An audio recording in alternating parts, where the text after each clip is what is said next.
Dear brothers and sisters in the Lord, ప్రభునందు ప్రియమైన సహోదరి సహోదరులారా, today's verse for our meditation is taken from the book of Isaiah chapter 45 verse 2. నేటి దినం మన ధ్యానం కొరకు యెషయా గ్రంథం 45వ అధ్యాయము 2వ వచనం నుండి తీసుకొనబడింది. I will go before thee and make the crooked places straight. నేను నీకు ముందుగా పోవచ్చు, మెట్టగానున్న స్థలములను సరళము చేసేదను. My first question this morning is, ఈ ఉదయకాలం నా మొదటి ప్రశ్న, to whom were these words spoken? ఈ మాటలు ఎవరితో చెప్పినవి? They were spoken to Cyrus. ఇవి కోరేషు గురించి చెప్పబడినవి. God spoke to Cyrus. దేవుడు కోరేషుతో చెప్తున్నాడు ఈ మాట. And who was Cyrus? ఈ కోరేషు ఎవరు? He was the king of Persia. ఈయన పారసీకపు రాజు. He was a heathen monarch. ఇతడు అన్యుడైనటువంటి ఒక చక్రవర్తి. But how did Cyrus come to be introduced into the word of God?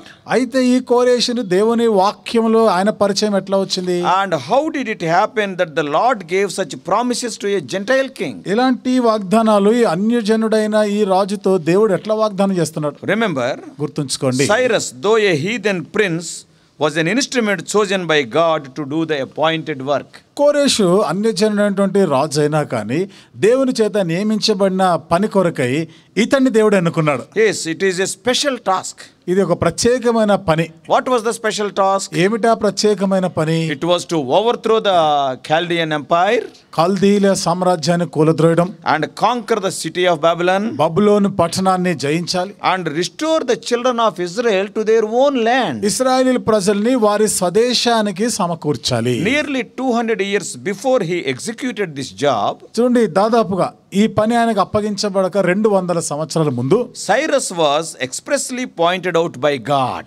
కోరేషు దేవుని ద్వారా అతడు నియమించబడినవాడుగా చూస్తున్నాం. A personally addressed by name in the record of inspired scriptures. His name is written. దైవావేశం వల్ల కలిగినటువంటి ఈ వాక్యములో తన పేరుతో కూడా ప్రస్తావించబడింది. Before 200 years of this incident, ఈ సంఘటన జరగక పూర్వము 200 సంవత్సరాలకు ముందే God told, I am going to raise a person by name Cyrus. దేవుడు చెప్పినాడు, కోరేషు అనే ఒక వ్యక్తిని నేను లేపుతాను. What a proof is this to prove that the scriptures are the inspired word of God. లేఖనాలన్నీ కూడా దైవావేశం వల్ల కలిగినవి అనే దానికి రుజువుపరచడానికి ఇది ఎంతటి మాటలు. The God of the Bible, he knew the ending from the beginning. బైబిల్లోనే దేవుడు అంతము ఆది నుండి ఎరిగినవాడు.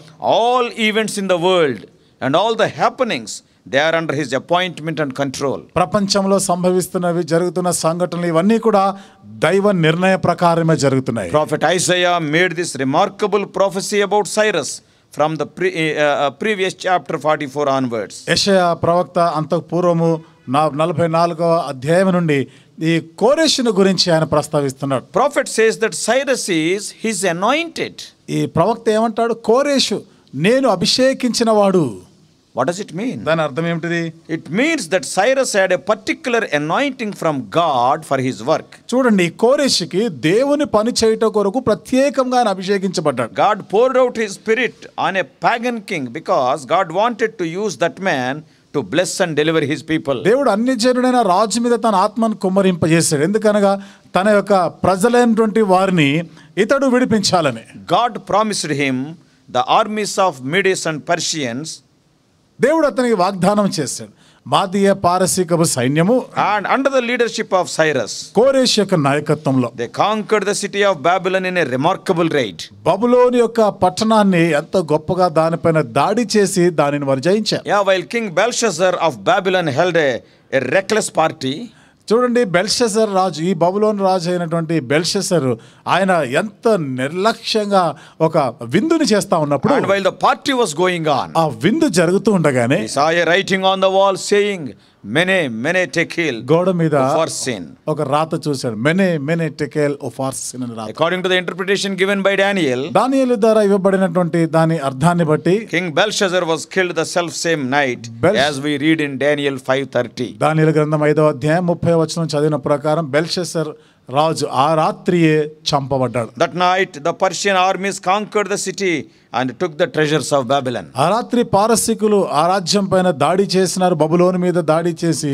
దాన్ని జయించినారు, దానిలో ఉన్న వస్తువు అంతా ఎత్తుకొని పోయినారు. As per Isaiah's prophecy, the Lord has given those treasures to Cyrus. యెషయా యొక్క ప్రవచనం ప్రకారమే అక్కడ ఉన్నటువంటి ధనం అంతా కూడా దేవుడే కోరేషునకు అప్పగించారు. See how God does things. చూసారండి దేవుడు తన కార్యాలు ఎట్లా జరిగిస్తాడు. Is it not a miracle that God choosing a pagan king to fulfill the prophecy made by Jeremiah in relation to the 70 years Babylonian captivity? 70 సంవత్సరాల బబులోను చెర ముగించబడుతుందని ఇర్మియా ద్వారా ప్రవచించబడినటువంటి ఆ ప్రవచన నెరవేర్పు ఈ అన్యజనుడైనటువంటి ఈ రాజు కోరేషు ద్వారా దేవుడు జరిగించడం ఆశ్చర్యం కాదా? Literally, Cyrus was to rescue the two tribes of Judah and Benjamin from the Babylonian captivity. అక్షరార్థంగా యూదా బెన్యామిన్ ఈ రెండు గోత్రాలని బబులోను చెర నుండి కోరేషే విడిపిస్తారు. Yeah, the work of Cyrus was to rescue the Jews from captivity when the 70 years were expired. కోరేషుకు అప్పగించబడిన పని ఇదే. 70 సంవత్సరాల చెర జీవితము బబులోన్లో ముగించబడిన తర్వాత ఆ రెండు గోత్రాలు యూదా బెన్యామీను గోత్రాన్ని అతను విడిపించాడు. And to enable them to return to their native land. వారిని వారి స్వదేశానికి నడిపించాలి, వెళ్ళమని చెప్పడం. Oh, that was a great work for him to execute. ఇది తాను చేయవలసిన గొప్ప పని అది. A work so great that he could not have performed it unless he had been specially aided or helped by God. చూడండి, ప్రత్యేకంగా దేవుని చేత నియమించబడి దేవుని సహాయము పొందితేనే తప్ప ఎంత గొప్ప పనిని ఆయన చేసి ఉండేవాడు కాదు. Do you know about Babylon? బబులోను గురించి తెలుసా మీకు? Is it easy to conquer a city whose walls were 50 cubits thick? 50 cubits means 50 into 1.5 feet. That is almost 75 cubits thick. అంటే feet. 76 అడుగులు ఆ ఫీట్ల మందంగా ఉన్నటువంటి see 50 cubits మూరలు అంటే 50 మూరలు అంత విస్తరణలో ఉంటుంది, అంత పెద్దగా ఉంటాయి. And that is 75 feet the thickness of the walls of Babylon. అంటే బబులోని యొక్క ప్రాకారాలు 75 ఫీట్లు మందం అన్నమాట, అంత ప్రాకారాలు వాటి. And the height is 200 feet high. అంతేకాకుండా దాని యొక్క ఎత్తు 200 ఫీట్లు. And all around that city it is surrounded by a wide ditch full of water. ఆ పట్టణము చుట్టూ కూడా ఒక పెద్ద కందకము, నీళ్లతో నింపబడిన కందకాలు ఉంటాయి. And that city was having nearly 100 gates of brass and they are defended by army. ఆ పట్టణానికి 100 ఇత్తడి గుమ్మాలు, పెద్ద పెద్ద ద్వారాలు, వాటిని సైనికులు భద్రంగా కాపలా కాస్తూ ఉంటారు. The city was well manned and well provisioned. ఆ పట్టణం అంతా కూడా ఎంతో చక్కగా అన్ని సకల సౌకర్యాలు కలిగినటువంటి పట్టణం. కట్టుదిట్టంగా ఉంది. ఎంత కట్టుదిట్టంగా And ఉన్నది. all together so strong and powerful as to defy every mode of attack then known. ఎంత బలమైనది, ఎంత శక్తివంతమైన, ఎలాంటి శక్తి అయినా కానీ, ఎలాంటి బలగాలు వచ్చినా కానీ ఎదురు దాడి చేయగలిగిన సామర్థ్యం కలదు. Therefore కాబట్టి we understand that God has gone before Cyrus. దేవుడు కోరెషు కన్నా ముందుగా ఉన్నవాడు ఆయన. And he has broken to pieces the gates of brass. ఆ ఇత్తడి తలుపులని విరగొట్టినాడు ఆయన. And he cut in asunder the bars of iron. ఆ ఇనుప కమ్ములన్నిటి కూడా ఆయన విరగొట్టినాడు. It was not possible for Cyrus to do this job on his own might. ఈ పని కోరేషు సొంతగా తన శక్తి బలం చేత చేసి ఉండేవాడు కాదు. So dear brothers and sisters, కాబట్టి ప్రియమైన సహోదరి సోదరులారా, this promise is not only for Cyrus, ఈ వాగ్దానము కోరేషు కొరకు మాత్రమే కాదు, but to every child of God. దేవుని బిడ్డలైన వారు ప్రతి ఒక్కరికి కూడా God wants to go before us. దేవుడు మనకి ముందుగా వెళ్ళాలి అనుకో. He wants to make all the crooked places straight. మెట్టగా ఉన్న స్థలాలన్నీ కూడా ఆయన సరళము చేస్తానంటున్నాడు. That is the verse for our meditation today. అది నేటి దినం మన ధ్యానం కొరకైన వచనం. We all know the road to heaven for a believer is full of obstacles like gates of brass and bars of iron. మనందరికీ తెలుసు కదండి, పరలోకానికి వెళ్ళే మార్గము ఒక విశ్వాసికి అవన్నీ కూడా ఇత్తడి తలుపులు లాంటివి, ఇనుప గడియలు వంటివి. And also crooked places will be there. అంతేకాకుండా మెట్టగా ఉన్నటువంటి స్థలాల ప్రదేశాలన్నీ కూడా. A believer's journey to heaven is not a smooth journey. ఒక విశ్వాసికి పరలోకానికి వెళ్ళే ఆ మార్గము అంత సరళమైనది కాదు. The way is not like a grassy meadow over which we may walk quietly. ఆ మార్గము, ఆ దారి ఎంతో చక్కగా గడ్డిపరిచినట్లుగా ఉండేది కాదు. And for a child of God, the way to heaven is not a flowery path. ఒక దేవుని బిడ్డకి పరలోకానికి వెళ్ళే ఆ మార్గము పూలబాట లాంటిది కాదు. The gate which leads to hell is wide and the way is broad.